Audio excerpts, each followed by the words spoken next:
Okay, here is a quick tutorial on how to organize your catalog and streamline it so it runs more efficiently.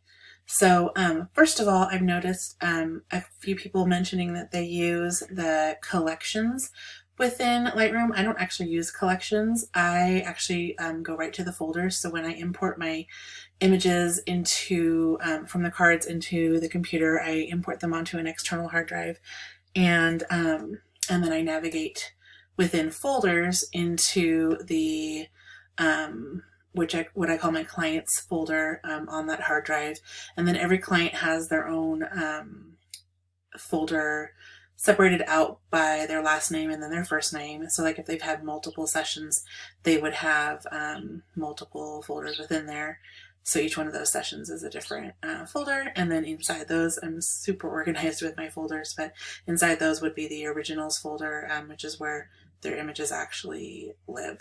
So when I'm done with a session, so like for instance, let's go, this one's definitely done. When I'm done with a session, this is where I'm at when I'm working on a session. I'm actually right here on their originals folder.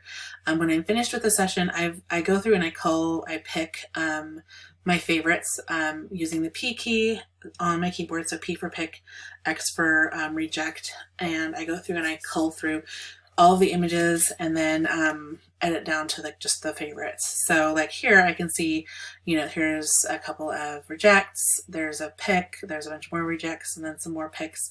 And if I go over here, I can filter to only see the rejects. So in this folder, all I'm going to see now, all I'm looking at are the rejected images. And I can scroll through and make sure that there's nothing in there that isn't supposed to be.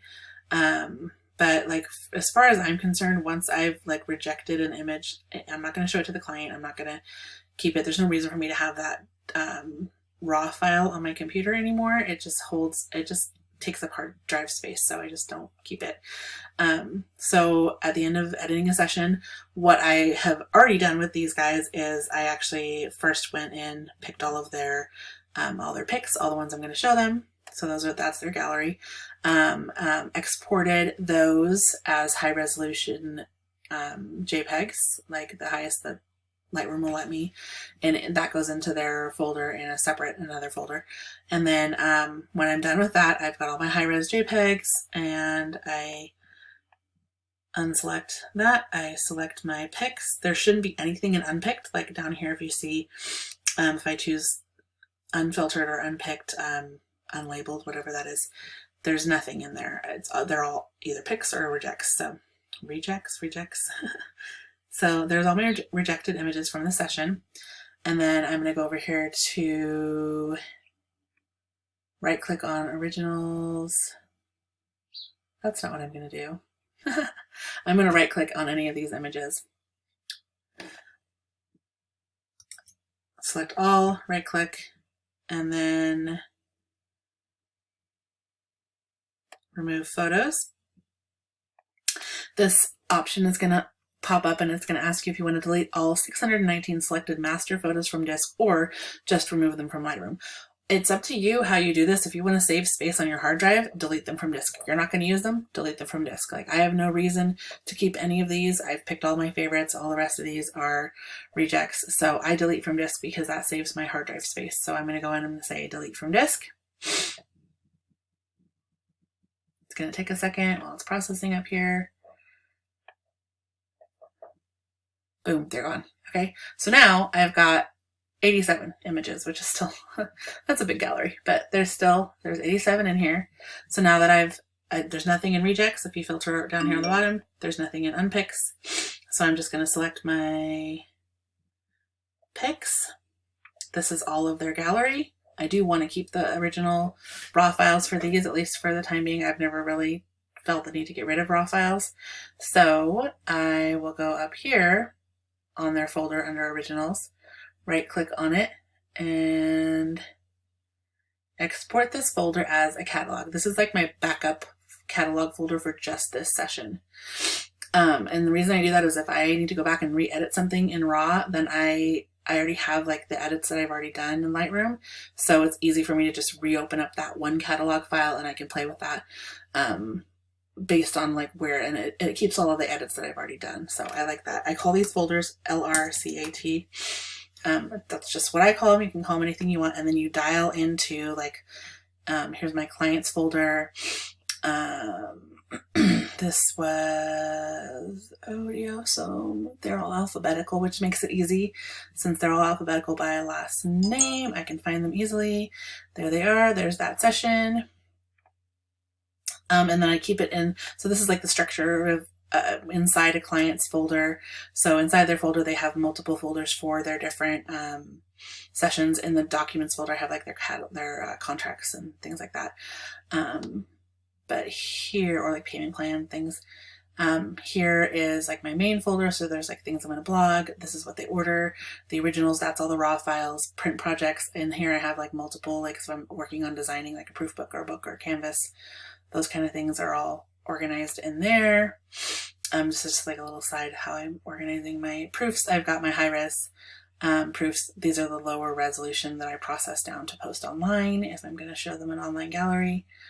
Slideshow. So I just copy images into each of these folders to use for those purposes. So I'm never like messing with the originals, like the raws stay here. The high res proofs stay in here. So, and they are in there for this session. So where I put this Lightroom catalog is in this main folder. I'm not going to export the negative files because the negative files are here in originals. But you could export the negative files, and then that folder is going to contain all of the negative files plus the Lightroom catalog folder for that one session.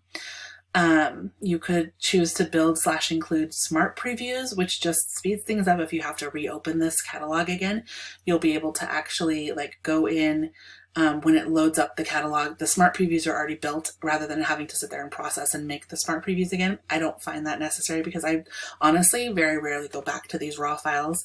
Once I've edited them in Lightroom, I'm done for the most part.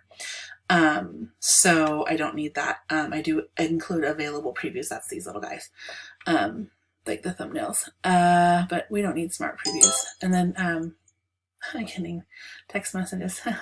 So, okay, there's, I'm going to export that catalog. It's just going to process for probably not too long. See, there it's done.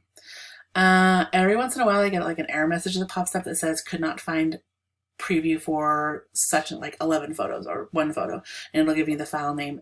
It doesn't really matter because it's just talking about these little preview files. It's not talking about the actual original file. So if you get that error message that says, you know, could not locate preview for this many images, and then it gives you a list of images, it's really okay. It's not a big deal. Just move on. Just say okay and move on. So once that's done, I have a Lightroom catalog for this client. I've deleted all of their rejected images. I go up here. So like, see, this is my catalog file. It doesn't have a ton of sessions in it. I keep it very slim, and it makes Lightroom run really fast because the catalog, the overall catalog file for Lightroom is tiny and compact. And so once I'm done with this session, it's literally part of my workflow. Once I'm done with this session, I just right click on their main folder and I remove it.